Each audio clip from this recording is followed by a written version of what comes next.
For the first time in maybe ever, Apple is in real danger of losing exactly all of the things that made them different in the first place.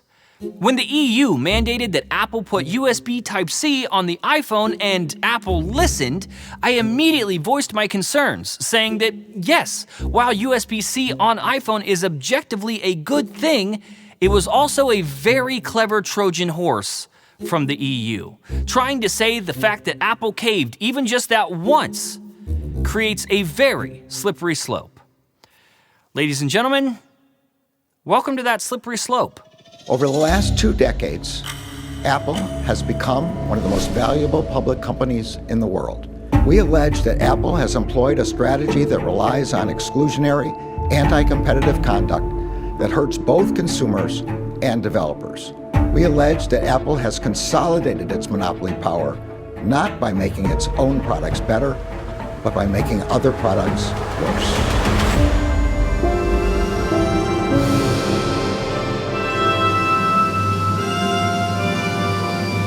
Apple is breaking the law by making bubbles green, causing messaging to be worse, less innovative, and less secure. They're hindering the functionality of any smartwatch that isn't the Apple Watch. They've made switching from iPhone to Android hard and expensive because you have to learn how to use Android and buy new Android things. Oh, and it is their fault the Amazon Fire Phone failed back in 2014.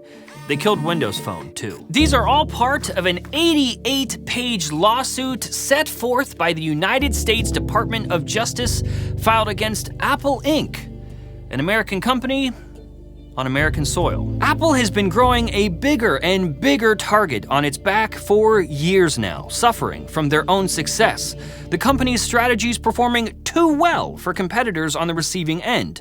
Those same competitors looking for any and all ways to knock Apple down a peg. The problem is that since Apple showed even once that they are willing to bend the knee to outside interference, even that one time with USB-C on iPhone, then again for the EU with sideloading on iOS, everyone now knows that the company can in fact be manipulated by outside forces. In the classic children's book, Give a Mouse a Cookie, a little boy gives a mouse a cookie, but then the mouse asks for a glass of milk, and then asks for a straw for the milk. Once the mouse learned it could take, it doesn't stop taking, and its requests become bigger and bigger until the US Department of Justice wants to try to strip an American company of the core values that it's had since the very beginning. Apple's business model has always been vertical. This is not new. The product is not the iPhone. It's not the Mac.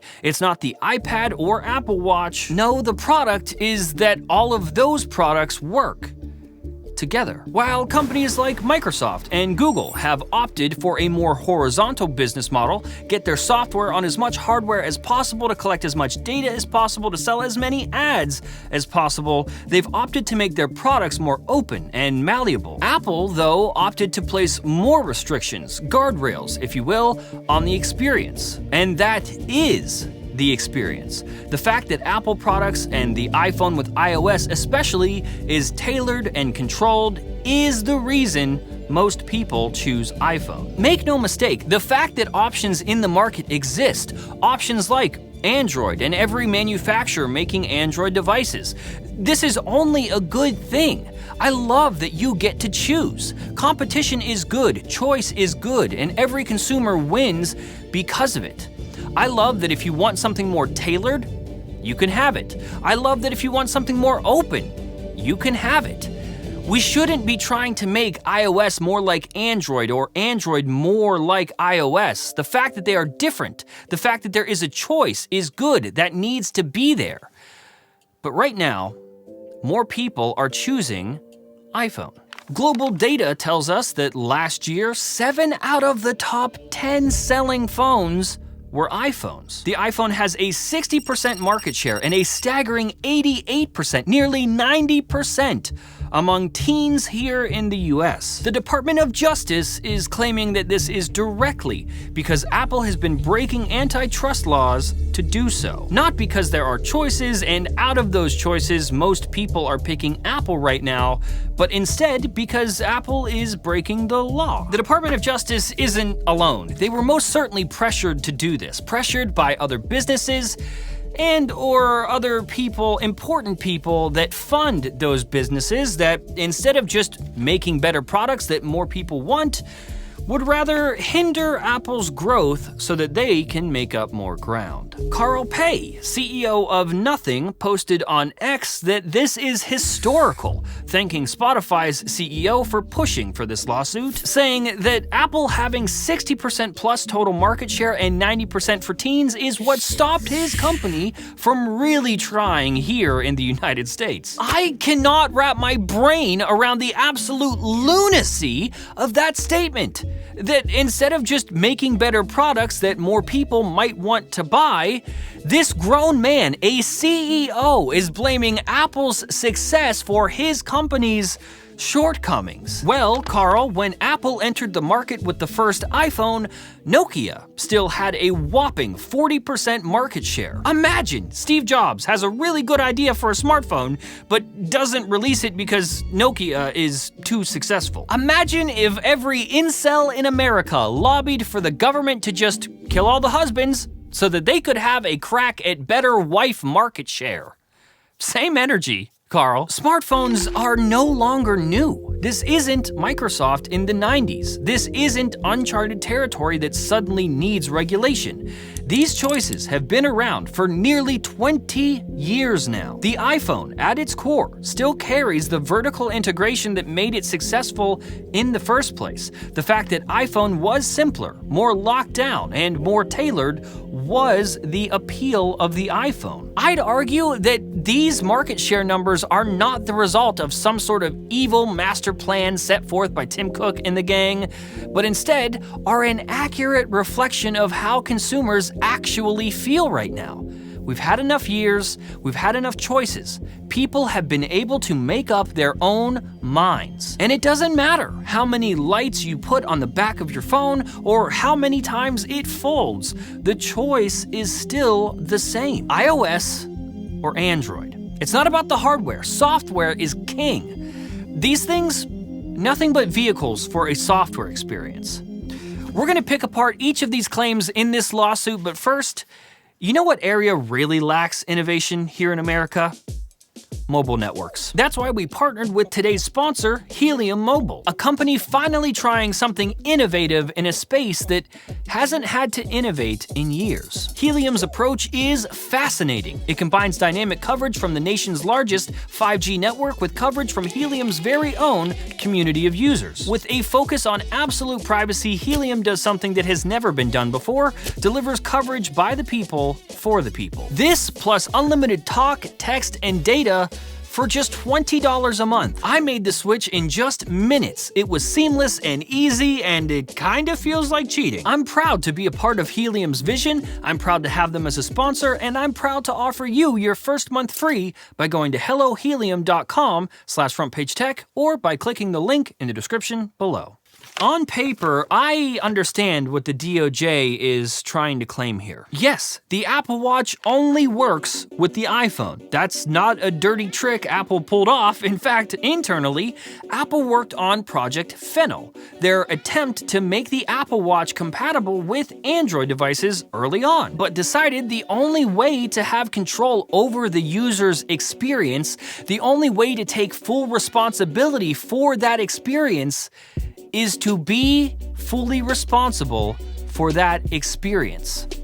It's a feature, not a crime. Yes, Apple Pay only works with Apple products, and no, you can't use Samsung Pay or Google Pay on the iPhone, and no, you can't just allow apps on your phone to have access to tap-to-pay functionality, but that's the point of Apple Pay. All of your cards in one location on a platform that you trust, that is accepted almost everywhere, and when a transaction is performed, your data isn't passed to that merchant. It's protected behind Apple's on-device encryption. Apple Pay is a feature, not a crime. Yes, messaging Android users from an iPhone is a worse experience than using iMessage from iPhone to iPhone. That is true, but do you know why iMessage was made? Back in the day, carriers charged you per text message. None of the data was encrypted, it wasn't private, and you couldn't send high-quality photos and videos back and forth. So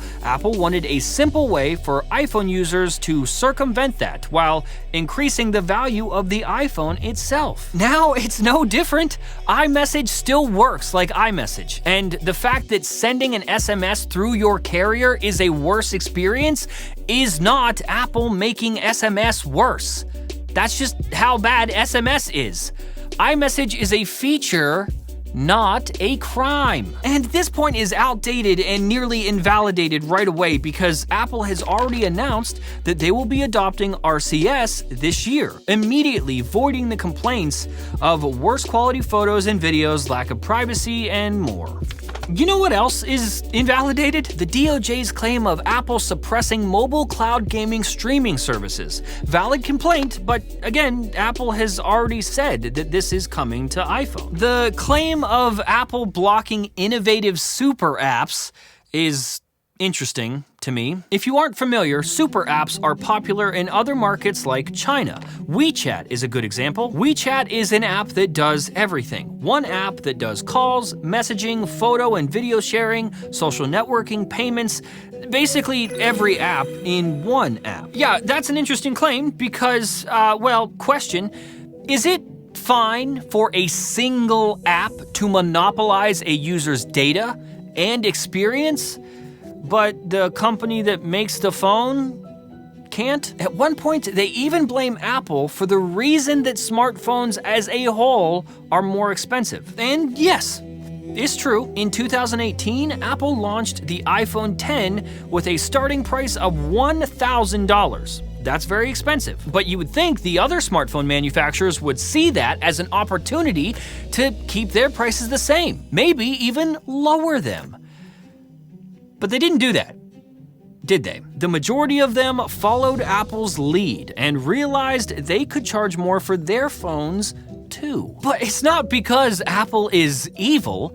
These are a necessity now. These are the modern day computer.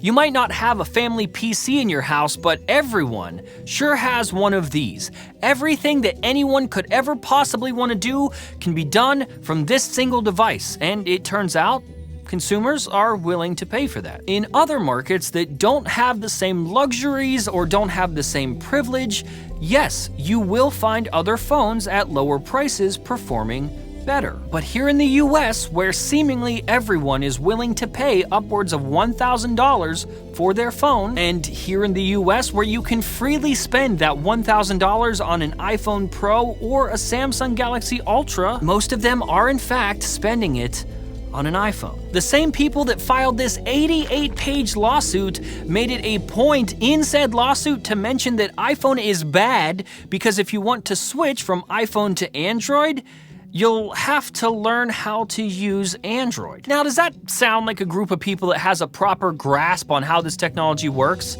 The fact that these operating systems do work slightly differently, is that a feature or a crime? Though I can make sense of some of these claims on paper, and though sometimes Apple has been known to toe the line of anti-competitive practices, the reality is that those business practices are not forcing people to buy iPhones. What the Department of Justice is proposing here doesn't foster more choice in the market. It just takes a key choice away. Though a lawsuit like this one can and will be used as ammo by those that either 1, don't like Apple, or 2, are benefited by Apple being less successful, I gotta ask, is this how you want it to happen? Have you heard the ship of Theseus paradox? It might be my favorite thought experiment ever. It poses a simple question, really. It says, if we have a ship, and we start replacing parts of that ship with new parts, completely different parts, at which stage in that process do we lose the original ship? At what point does Apple lose exactly what made them Apple?